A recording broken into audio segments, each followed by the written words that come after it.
Hello hi नमस्कार, स्वागत है आप सभी का to this amazing platform of PW Pharma. दोस्तों, ये है हमारी बूस्टर डोज लर्निंग सीरीज जिसके अंदर हम लोग कर रहे हैं कुछ इंपॉर्टेंट टॉपिक्स का डिस्कशन जो कि आपको हेल्प करेंगे आपके फार्मा कॉम्पिटिटिव एग्जाम्स के अंदर, चाहे जीपेट का एग्जाम हो, चाहे नाइपर का, चाहे डीआई का, या फिर सेंट्रल और स्टेट फार्मासिस्ट एग्जाम का। आज का जो हमारा टॉपिक है वो है हाइब्रिडाइजेशन। हाइब्रिडाइजेशन जो है वो खुद भी इंपॉर्टेंट टॉपिक है, यहां से डायरेक्टली भी आपको क्वेश्चन मिल सकता है। साथ ही साथ ये बहुत सारे ऑर्गेनिक केमिस्ट्री के ऐसे कॉन्सेप्ट हैं जिनके अंदर पार्टिसिपेट करता है, एक रोल प्ले करता है। राइट, तो चलिए let's begin with the topic hybridisation. अगर मैं इस टॉपिक के डेफिनेशन की बात करूंगा, हाइब्रिडाइजेशन के डेफिनेशन की बात करूंगा, तो इसकी डेफिनेशन होती है it is intermixing of orbitals of same और nearly same energy to form a new orbital known as hybridisation. ये तो होगी इसकी डेफिनेशन, पर मैं आपको थोड़ा सा इससे पीछे लेकर जाता हूं।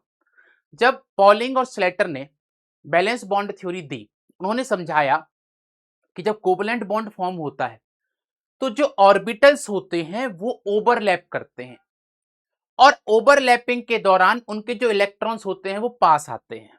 राइट, ये समझाया था उन्होंने कि इस तरीके से कोवलेंट बॉन्ड बनता है। लेकिन समस्या ये थी कि अलग अलग ऑर्बिटल्स की अलग अलग एनर्जी होती है, तो एक ही कंपाउंड के अंदर बॉन्ड लेंथ जो है वो डिफरेंट होनी चाहिए। जैसे कि अगर हम बात करें कार्बन के केस में, कार्बन 4 यहां पर हाइड्रोजन के साथ बॉन्ड बनाता है, ठीक है, सही बात है। यहां पे अगर मैं आपको ऑर्बिटल्स दिखाऊं कार्बन के, जिसका एटॉमिक नंबर होता है 6 और इसका इलेक्ट्रॉनिक कॉन्फ़िगरेशन होता है 1s2 2s2 और 2p2। राइट, इसको हम ऑर्बिटल्स की फॉर्म में कुछ इस तरीके से रिप्रेजेंट करते हैं।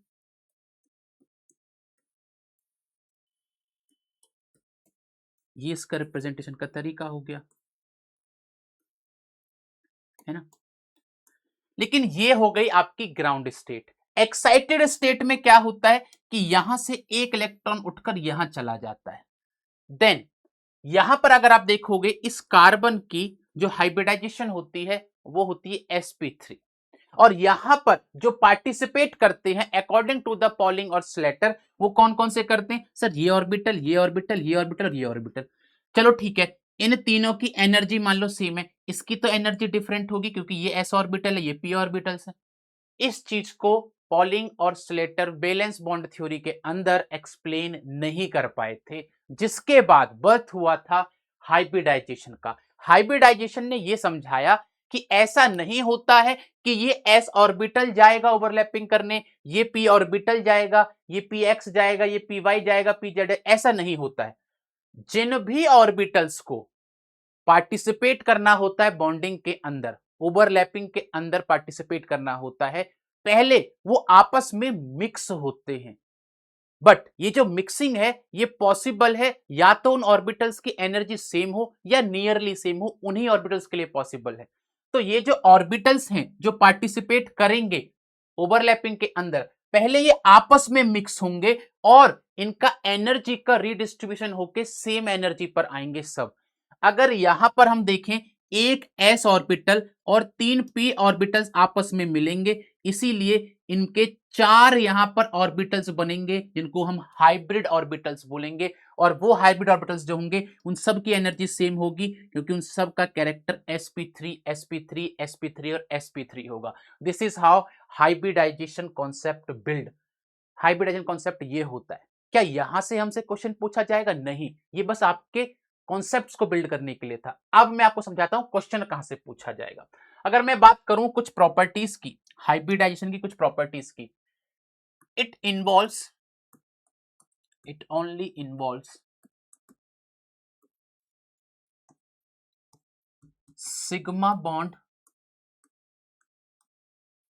And lone pair. राइट, दूसरी बात, number of hybrid orbitals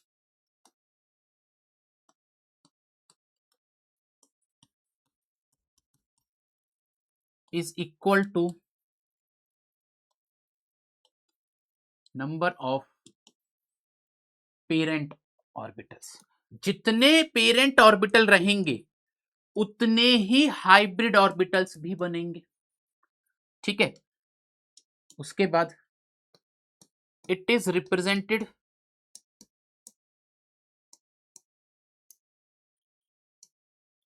bye Z,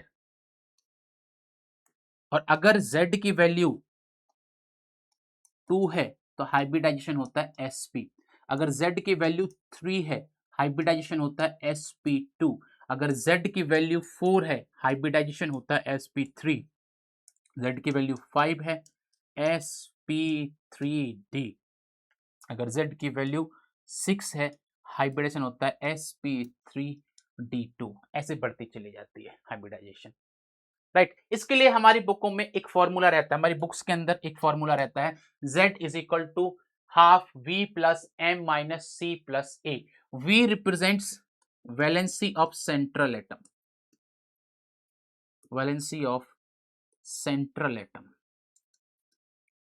hybridisation हमेशा एक एटम की होती है। बहुत लोग इसमें कंफ्यूज रहते हैं कि हाइब्रिडाइजेशन इस कंपाउंड की, कंपाउंड की हाइब्रिडाइजेशन नहीं होती है, एक एटम की हाइब्रिडाइजेशन होती है।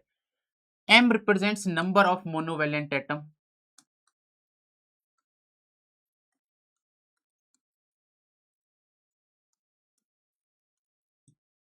C represents cation charge, positive charge, और A represents anion charge, anion charge, right. ये होता है। मैंने इसको थोड़ा सा मॉडिफाई करके एक ट्रिक के अंदर कन्वर्ट कर दिया है, और ट्रिक में बस आपको करना क्या है, हमको एक सिंपल पहले पीरियोडिक टेबल को याद रखना है, उसके अंदर भी हमको सिर्फ और सिर्फ एस ब्लॉक एलिमेंट्स को और पी ब्लॉक एलिमेंट्स को याद रखना। ह ली ना के रब से फरियाद, बी मग का सर बारा। ठीक है, डी ब्लॉक एलिमेंट्स को भूल जाइएगा अभी के लिए, है ना। फिर हम पी ब्लॉक एलिमेंट्स को लिखेंगे डायरेक्ट, बाल गंगाधरन तिलक, कैसी गीत सुनाऊं प्रभु, नाना पापा आंटी सब बीमार, ओ सुस्मिता सेन तेरा फोटो, फराक की कल बारात आई 8 बजे, हीना नीना और करीना एक्स रेन। ये हमारी पीरियोडिक टेबल होती है, और इसके अंदर हमारे पास ये एस ब्लॉक एलिमेंट्स है, ये पी ब्लॉक एलिमेंट्स है। इनको आपको नंबर दे लेना है यहाँ पे, ये 1 नंबर हो गया, ये 2 हो गया, ये 3 हो गया, ये 4 हो गया, ये 5 हो गया, ये 6, ये 7 और ये 8। अब जो ये नंबर मैंने दिए हैं दोस्तों, यही नंबर है इनका ग्रुप नंबर, या फिर आप इनको इनकी बैलेंसी समझ सकते हो थोड़ी देर के लिए। एक्चुअल बैलेंसी नहीं होती है, ये इनका ग्रुप नंबर जो है वही आपको बताएगा कि हाइब्रिडाइजेशन क्या होगी। फॉर्मूला क्या याद रखना है आपको, Z is equal to group number of central atom, group number of central atom, group number of central atom plus number of monovalent atom, monovalent atom divided by 2, divided by 2। अब याद रखने की चीज ये है दोस्तों, मोनोवैलेंट एटम आपके पास दो ही हो सकते हैं। कौन कौन से सर? मोनोवैलेंट एटम या तो हाइड्रोजन होगा या हेलोजन होगा, उसके अलावा आप किसी को कंसीडर नहीं करोगे। हाइड्रोजन और हेलोजन जो है यही दोनों आपके मोनोवैलेंट एटम है। अगर ये दोनों प्रेजेंट है तो आप काउंट करोगे, अगर ये दोनों प्रेजेंट नहीं है तो आप काउंट नहीं करोगे मोनोवैलेंट एटम्स को, राइट। चलिए, अब अगर कंपाउंड पर पॉजिटिव चार्ज है, पॉजिटिव चार्ज होगा तो जितना पॉजिटिव चार्ज है उसको क्या करेंगे, minus from group number, minus from group number, right. अगर नेगेटिव चार्ज है, नेगेटिव चार्ज है, नेगेटिव चार्ज को क्या करेंगे सर, इसको ऐड कर देंगे ग्रुप नंबर में, add in group number, add in group number. अब मैं आपको कुछ एग्जांपल्स कराऊंगा, उनसे एकदम क्रिस्टल क्लियर हो जाएगा आपको कि मैं क्या कहना चाह रहा हूं। आपको यहां पर पूछा है कि आपके पास मीथेन है, कार्बन का हाइब्रिडाइजेशन बता दीजिए। यहां आपके पास अमोनिया है, नाइट्रोजन का हाइब्रिडाइजेशन बता दीजिए। बच्चे कहां कंफ्यूज होते हैं, किसमें लोन पेयर होगा, किसमें लोन पेयर नहीं होगा, राइट, किसकी वैलेंसी कितनी होगी, यहां कंफ्यूज रहते हैं। उस चीज को हटाने के लिए मैंने आपको सिंपल सी ट्रिक बताई है। जैसे कि आपके पास कार्बन है, कार्बन है आपके पास, Z is equal to group number plus monovalent atom divided by 2। Group number कितना है दोस्तों, इसका ग्रुप नंबर कितना होगा इसका, देखिए यहाँ पे, इसमें देखिए यहाँ पे, ये कार्बन है क्या, इसमें कार्बन है क्या, इसमें कार्बन क्या, नहीं सर यहां है कार्बन, यानी ग्रुप नंबर कितना हो गया 4, ग्रुप नंबर कितना हो गया 4, group number 4 plus monovalent atom. Sir hydrogen जो होता है वो मोनोवैलेंट एटम होता है, कितने मोनोवैलेंट एटम 4 हैं, 4 प्लस 4 डिवाइडेड बाई 2। क्या कोई चार्ज है, नहीं, कितना आ जाएगा 4, यानी कि Z की वैल्यू 4 आ रही है, हाइब्रिडाइजेशन sp3 होगी। चलो यहां पर निकाल के देखते हैं। अगर यहां की बात करोगे तो Z is equal to group number plus monovalent atom divided by 2, कितना आ जाएगा सर, ग्रुप नंबर नाइट्रोजन का होता है 5, देखिएगा ध्यान से, ग्रुप नंबर कितना हो गया 5, ग्रुप नंबर अगर इसका 5 है तो यहां लिख देंगे 5। नंबर ऑफ मोनोवैलेंट एटम, इस बार 3 हाइड्रोजन है तो नंबर ऑफ मोनोवैलेंट एटम कितने हो गए 3 divided by 2 is equal to 4, यानी कि इसकी भी हाइब्रिडाइजेशन कितनी है sp3 है। चलिए आगे बढ़ते हैं। SO2 में यहां पर आपको सल्फर की हाइब्रिडाइजेशन बतानी है, ठीक है। Z is equal to group number कितना होता है सल्फर का, सर जितना ऑक्सीजन का होता है, यानी कि 6, यानी कि 6, यानी कि 6 हो गया यहाँ पर, ठीक है 6, मतलब ये देख लो आप, इसके अंदर सल्फर है, ये रहा, है ना, ठीक है। ग्रुप नंबर कितना हो गया 6, 6 प्लस, क्या यहां पर कोई मोनोवैलेंट एटम है, नहीं सर कोई मोनोवैलेंट एटम है ही नहीं, ना हाइड्रोजन है ना हेलोजन है, plus 0 divided by 2 is equal to 3, यानी कि इसकी हाइब्रिडाइजेशन कितनी होगी, तो Z की वैल्यू 3 होती है, हाइब्रिडाइजेशन होती है sp2। PCl5, ठीक है, Z is equal to phosphorus जो होता है वो नाइट्रोजन के ग्रुप को बिलोंग करता है, यानी कि सर इसका ग्रुप नंबर हो गया 5 प्लस यहां पर मोनोवैलेंट एटम क्लोरीन जो हेलोजन होता है, मोनोवैलेंट एटम है यानी कि 5 divided by 2 is equal to कितना हो गया 5, यानी कि हाइब्रिडाइजेशन हो गई इसकी sp3d। अब आपको कोई नींद में भी उठा के पूछेगा ना तो भी आप इनकी हाइब्रिडाइजेशन निकाल दोगे, आपको कभी प्रॉब्लम नहीं आएगी, एकदम प्रॉब्लम नहीं आएगी, है ना। चलिए उसके आपको दिखाता हूं, XeO F4, XeO F4 यहाँ पे Xe का निकालना है, यहाँ नाइट्रोजन का निकालना है, यहाँ सल्फर का निकालना है, यहाँ पे चार्ज वाले भी कुछ हैं, निकाल कर देखते हैं। XeO Z is equal to, sir central atom का ग्रुप नंबर 8वां ग्रुप नंबर, ये तो याद ही होगा आपको, 8वां ग्रुप नंबर प्लस, क्या यहाँ पर मोनोवैलेंट एटम है, हाँ सर फ्लोरीन है ना, फ्लोरीन मोनोवैलेंट एटम है, यानी कि ये हो गया 4 डिवाइडेड बाई 2, कितना आ गया दोस्तों 6, 8 4 12 6, यानी कि सर यहाँ होगा sp3d2। लग रहा है आसान कि नहीं लग रहा है, एकदम इजी हो गया कि नहीं हो गया, बिल्कुल सर।